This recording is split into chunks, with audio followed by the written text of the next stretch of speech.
And Bannon says, yes, they did. And then he says, did you tell them I have the silver bullet? Bannon knows what the silver bullet is, and Epstein knew what the silver bullet is and was suicided in 2019, soon after he was arrested under the Trump presidency. Connect the dots, just saying. You want to see what real independent journalism funded by the people for the people looks like? You ever heard a story like this in America? You're looking at it. Congratulations for always being somewhere where mainstream media is not. Flint, Michigan. See you in Nevada. Thanks to people like you, we can get the truth. Corporate media, they've been lying to us for years, and you're going straight to the people. You are the man. I'm glad you're here. For as low as 16 cents a day, you'll keep us on the ground, covering the important stories the corporate media covers up. Hey, it's Jordan with Status Coup. In the Epstein emails that have been released thus far, and we know this Thanksgiving, President Trump and his sycophantic attorney general are feverishly going through all of the Epstein files because they want to release it and be transparent to the people, right? Well, in all the emails that people have been going through, there hasn't been as much attention on the potential financial crimes that Trump might be very, very feverishly and fervently trying to conceal, particularly potential money laundering, which if you lived in New York, there was rumors and reporting about Trump money laundering for decades. I want to bring your attention particularly to an email that came out showing text messages between Steve Bannon and Jeffrey Epstein. Notably, Epstein again alluding to that he has the, quote, silver bullet against Donald Trump. Very, very interesting. I haven't seen it reported widely. This is from Nina Burley's American Freak Show Substack. In exchange for all that international networking, Steve, referencing Bannon, kept Jeff in the loop on DC action, including the Senate Select Committee on Intelligence's Trump-Russia investigation. After testifying himself, Bannon reported to his pal Epstein that the committee was asking everyone about 50 names, 25 Russians and 25 Americans, and that Epstein and Leon Block, that's the Apollo global billionaire and pretty damn corrupt, were number 3 and 4 mentioned on the American side. Epstein asked whether the committee was also interested in Trump's casino executive, Nick Rebus, and Manhattan magnate Tom Barrack, whom Michael Wolff has named as one of the 3 musketeers with Trump and Epstein cutting a feral swath through the New York aspiring model scene in the 90s. Ugh, I don't even want to know what that means. Steve said no, but added that the committee did ask about the Epstein-Trump relationship. Quote, did they ask you if I had the silver bullet? Epstein replied. The silver bullet, a phrase commonly used as kind of that magic bullet, that easy solution to a complicated problem. This silver bullet talk kind of goes along with Epstein saying, I'm the only one. I'm the one who could take him down, or I know how dirty Donald is. It's kind of alluding to that Epstein has kind of like a smoking gun on Trump.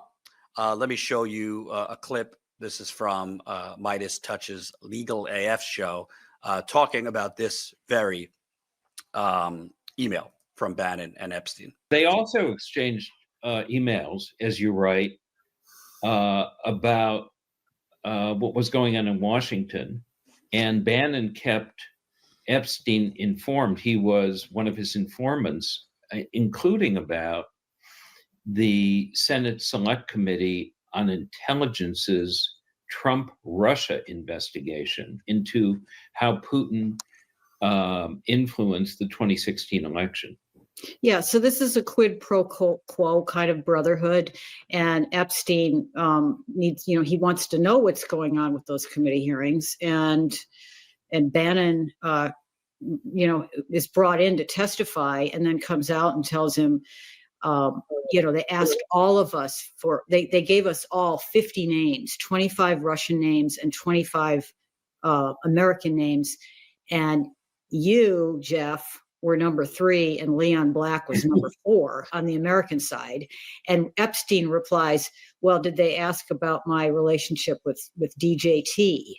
And Bannon says, yes, they did. And then he says, did you tell them I have the silver bullet?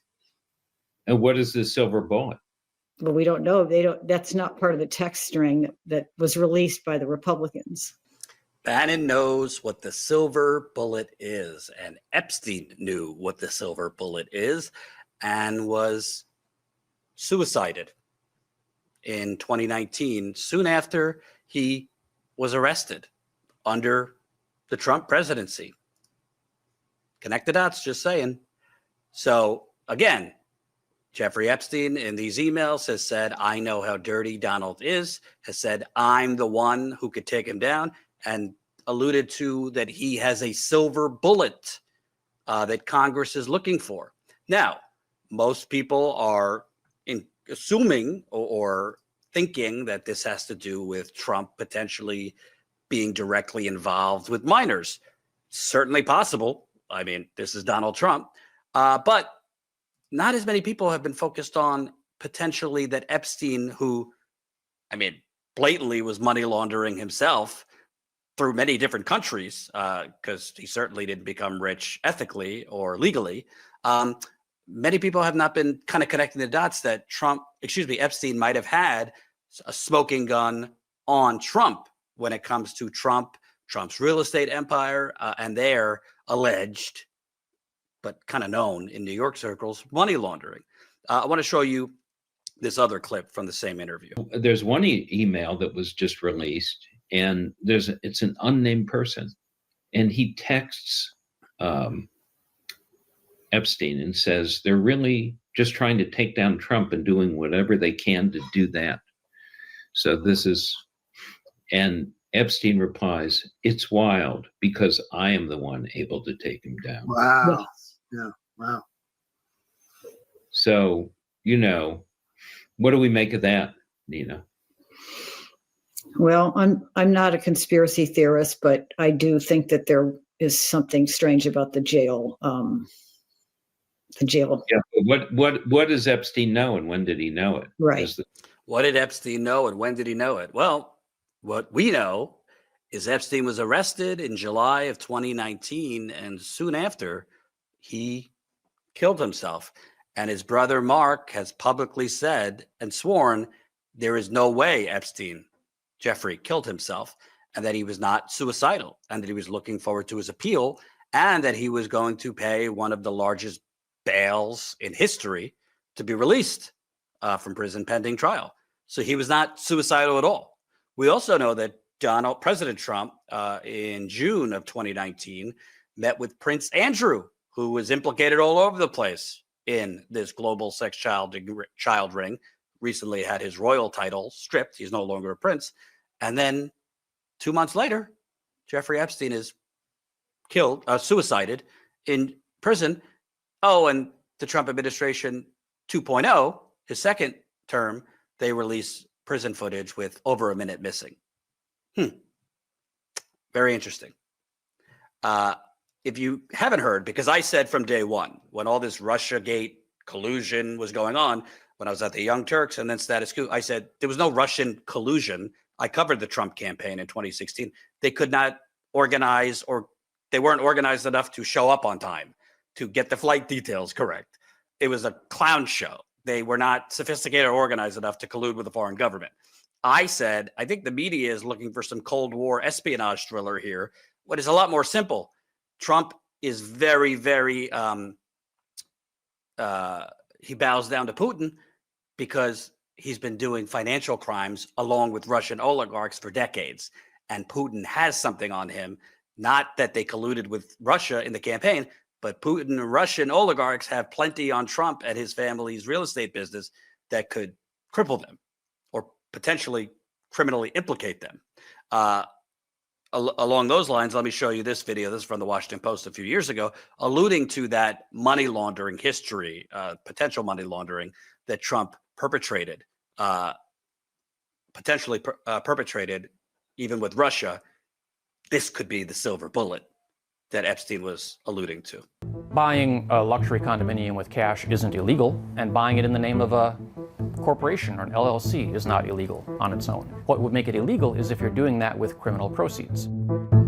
So if you're a Russian oligarch and you've got all this money from your corrupt operations over there. You want to park your money someplace safe where people won't ask questions about it. There was a study that found that there were more than 80 purchases from people either in Russia or other former Soviet states who were paying cash for condos or other units in Trump-owned properties, Trump Organization properties, valued at more than $100 million. Then you've got Congress, Congressman Schiff's committee, that wants to investigate these financial allegations and possible money laundering because they're concerned whether the president might be compromised, whether Russia has some source of influence over him based on financial ties or information they have about money laundering. We need to know, for example, whether the Russians have financial leverage over the president of the United States that's warping U.S. policy in a pro-Russia direction. So the possible allegations are that President Trump, when he was a businessman before he became president, may have had these ties with Russians who were engaged in money laundering. As a businessman, that's one thing. And we'd be concerned about that because of the possible criminal violations and the laundering taking place. Now, as president, you get into a whole other area of concern, which is, does that give people in Russia any leverage over the president? Either because he still has financial ties there, or because they know things about the Trump Organization's involvement in possible money laundering that they could threaten to expose. Ding, ding, ding. Now, I'm not saying the bombshell might not just be simply Donald Trump had relations with minors. Illegal. Could be. I don't think the bombshell is that Donald Trump knew about Epstein's child sex trafficking ring, because that's not necessarily illegal to know about it. And Donald Trump has no shame or scruples and would just say, well, I knew they were young. I didn't know they were underage. But hard to get yourself out of straight up money laundering. That's a hard one to get out of. And in terms of the money laundering, I mean, Jeffrey Epstein was one of the premier money launderers on the globe, across the globe. This from New York Times. JP Morgan alerted U.S. to Epstein transfers involving Wall Street figures after his death. So let's not give kudos to JP Morgan, who, by the way, is one of the banks that was behind the criminal poisoning of Flint, Michigan, which the details are included in my book, We the Poisoned.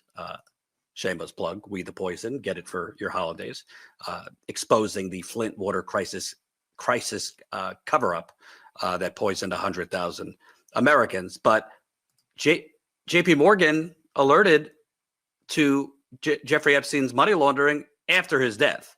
Weeks after Epstein died in federal custody in 2019, awaiting prosecution on sex trafficking charges, JP Morgan filed a report alerting the U.S. government to tens of millions of dollars of potentially suspicious transactions involving him and prominent Wall Street and business figures. The so-called suspicious activity report JP Morgan filed identified transactions with Leon Black, co-founder of private equity firm Apollo Global, Glenn Dubin, a well-known hedge fund manager, the lawyer Alan Dershowitz, who represented Epstein, and trust controlled by Leslie Wexner, the retail tycoon of Victoria's Secret fame. The nature of the transaction, as well as Epstein's role in them, is unclear. JP Morgan said its reports flagged about 4,700 transactions totaling more than $1 billion because they were potentially related to reports of human trafficking involving Epstein. It also mentioned Epstein's wire transfers to Russian banks. Russia again. And sensitivities around, quote, his relationship with two U.S. presidents, that's Trump and Clinton. None of the men mentioned in the report have been charged with crimes. The report included hundreds of pages of previously sealed court records that JP Morgan released on Thursday. Several other suspicious activity reports that JP Morgan filed in the years before Epstein's 2019 arrest were also included in the documents released Thursday. They notified federal regulators to some of Epstein's voluminous cash withdrawals, which experts say are a potential hallmark of money laundering and human trafficking. Seeing a theme here, a pattern, potential money laundering, and Donald Trump's history with money laundering. I thought this was a good tweet by Murtaza Hussain, who's been doing great reporting for his own Substack as well as Dropsite News.